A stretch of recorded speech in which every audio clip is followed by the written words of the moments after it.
Well, it's going to be drastic change this week as we have another significant cold front that has pushed in on us. Temperatures are going to be freezing in the evenings and night times. Mornings will be very chilly. So when you have that type of situation, if you're able to get out on the water, if you want to get out on the water, I guess I should say, you start having these 20 to 30 mile an hour winds, maybe even more than that, depending on how strong the front is. It's real difficult to get into locations or just to contend with the conditions. So just kind of a key point of an area that you probably want to get to if you can is up here in Mustang. It's got the right type of structure for us this time of year, especially when our water temps are probably going to be. They're going to dip down into the 40s, I would imagine, with the cold air that's coming in with this particular front. Just something you just need to take a look at in the mornings when you look at your tide report, and hopefully that's what you continue to do day in and day out on any day that you get to be on the water. Is check those tide reports, because this past week we started out with negative tides early in the week, and then as the week progressed, we had water come back, so we got kind of put it pretty much to what our normal tides would be this time of year. But now this front's coming in, it's going to push a lot of water at her, so we're going to be back on the negative tide side here. So just be aware of that and understand that if you are going to fish on some of these, you may want to delay your start time, back it up to mid-morning, maybe even late morning, get into the afternoon hours to fish. But Mustang would be an area that you would want to get to. It's got nice mud, it's got clump shell that's in there. It's protected for the most part from that northwest wind, northeast wind. So you can get up in here, you can just kind of work all that area pretty well. But again, Mustang's another one of those little lakes that's right there off the ICW that you will have to make sure that you look at, because negative tides up in here in this particular lake, sometimes it's just not very much water in there, just depending on how much water gets pushed out.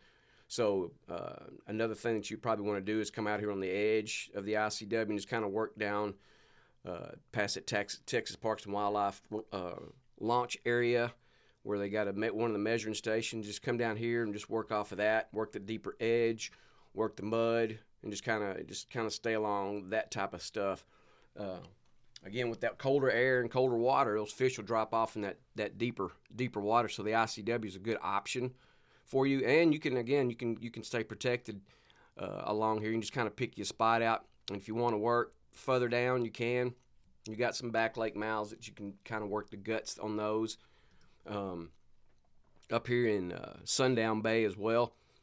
I've mentioned that in the past before, but when we got super negative tides like we're going to have here in upcoming days, is again, same thing. Get out here on the edge of the ICW and just work that.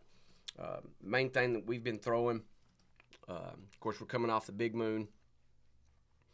We've been throwing a lot of burner shad and mirror lure Little Johns. Those have been the two things. And then, of course, I think some Little John XL has been pretty good.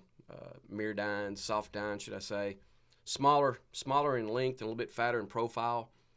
So it's a good choice with that. Now, if you're going to work these deeper guts and deeper edges along the ICW, you'll probably want to you may want to put you on a 3/16 ounce jig head at most, because you don't want to really fall too fast. You just have to slow everything down. Of course, that's where your soft dines come into play. It's where your corkies will come into play as well. And then, of course, your plastics. Like I say, we're in a transition moon right now, so just kind of have you a different variety of baits that you want to work these, providing that you're able to get out and get on the water, because it's going to be conditions over the next several days are going to be pretty difficult. So again, I think I've said in the past that on these real hard days, like it's a great day for you to really practice your patience, and even if you don't want to try to get out and fish, it's a great day to mark hazards that are in the water that typically you don't see because of the amount of water that we have in our systems. So anyhow, if you do get the opportunity to go out and fish this week, just be safe out there. All up here behind Dunham. Again, you got the ICW that's right there beside you. You can get off on that, and you can wade down the edge of the ICW. You have to be careful if you're going to do that, because you do have a lot of barge traffic that comes in and out of there, but it's not really wide enough that you can put multiple people on that. So if you are going to fish the ICW, just work it off your boat. Use your trolling motor and just kind of hang out there with that. If you've got one of those real iPilot nice trolling motor styles, you can, like I say, you can work that edge like that if you're going to be out in this weather this coming week.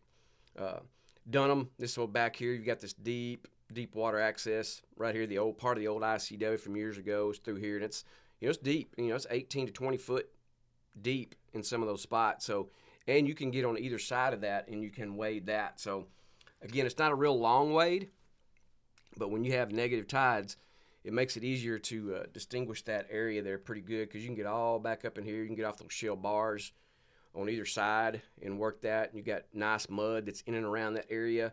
And too, it sets up pretty well from that north wind, because you can stay protected from Dunham Island itself, so it blocks off some of that. So it helps you with that aspect of it. You can get in here behind the island, work all this around here. Stuff that's just going to be real slow sinking. Like I say, this is here, if you're going to fish the deep stuff, that deeper water, a 3/16 ounce jig head or maybe an 1/8 ounce is enough.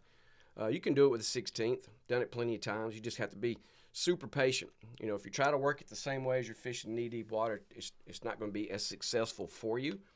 So that's why I suggest just put maybe a little bit heavier jig head on there, just to help allow it to get down in deeper water, and just kind of, all you're doing is surveying it and just seeing, if there's a fish hanging in here, is there fish at a certain depth. So a little bitty things to take care of and pay attention to. But you're going to get up on that flat on either side. You work that. That's where you go back to your 16th ounce jig head, because it's not going to be super deep. And then, of course, if you got corkies, if you like to throw corkies, the original, the Fat Boy floater and sinker, both are really good for that. Again, your mirror lure Little Johns. The one that we throw mostly that did well for us was Watermelon Red.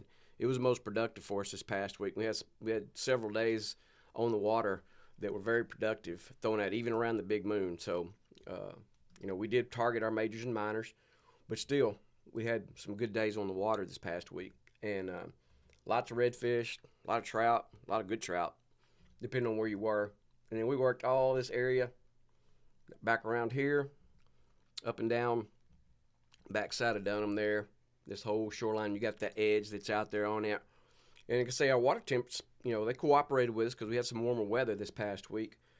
So we rebounded back into the 60s nicely. So those fish were somewhat active, and we had some good days on the water. But again, down south, it's down south burner shad in the original size in multiple different flavors. Twisted Tea, Big Papa are kind of our staples that we throw a lot of. White Ice, Bone Diamond have all been in there. Watermelon Red, as far as the down south version goes, and then also like I said, what I suggested earlier is that Little John, we threw the Watermelon Red in it, very productive for us. Soft dines, I just used the standard gray and black, just like a mullet, because a lot of the mullet has been pushed out of here with that last cold front they had. Now we've got this cold front here. They'll still be around. It's just not going to be super active. So that's why I suggested, start your fishing day later in the morning to allow that water to warm up some, because those fish are just not going to be super active early on. And that's just part of it.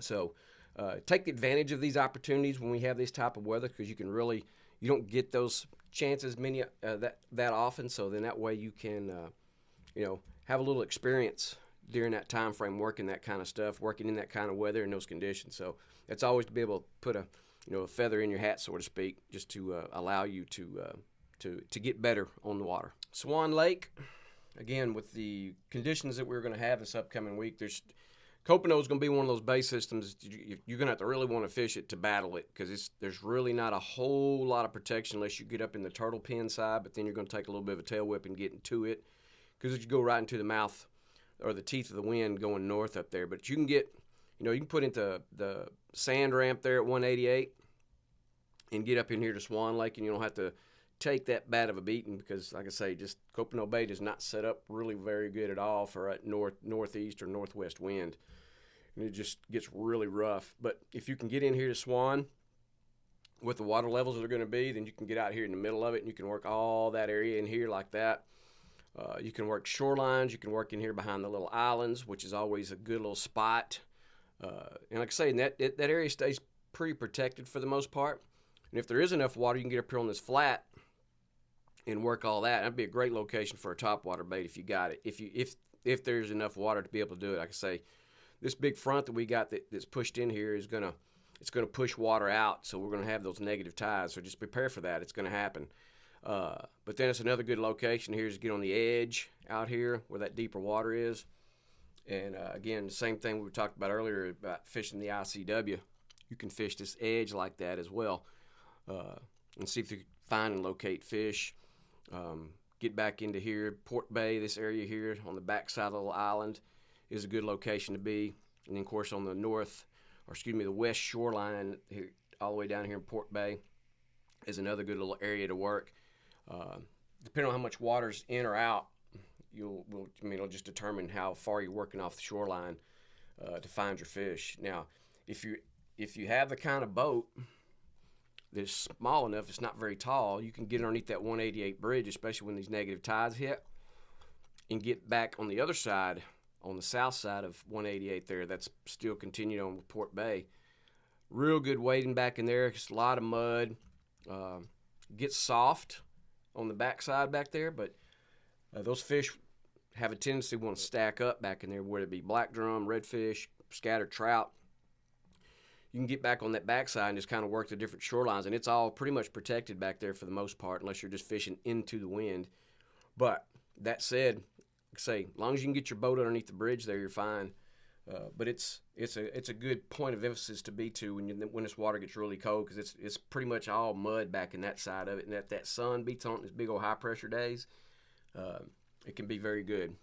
Again, the same things apply though. You got the right structure. Just make sure you got some bait working back in there, and then just go to work. Same baits we talked about earlier. Still down south versions. Though mainly we were throwing the original size in the burners. We were throwing the Little Johns and XLs in multiple different flavors. Primarily, with the biggest one was the watermelon red. Did the best for us as far as a particular color. We threw some of the Pav lures. We've thrown some of the Coastal Brew baits, some of those as well. Knock and tail. So we just had a variety of different baits, especially with the big moon in play. But again, we had some good days on this past week out in the water. One thing that kind of stuck out to me in my brain was the 4-inch, like the XL, the Little John XL, in that profile did well for us. Again, the watermelon red flavor, but it was just the profile that I took notice that they were really responding to that. So we kind of stayed in that 4-inch, maybe just a little bit fast. Soft Dine was another one that kind of stuck out to me. So just have you a variety of different baits this upcoming week if you're able to get out. But the biggest deal, just be cautious about the weather conditions, because it can get really gnarly out there. But you can have some great days on the water, that is for sure.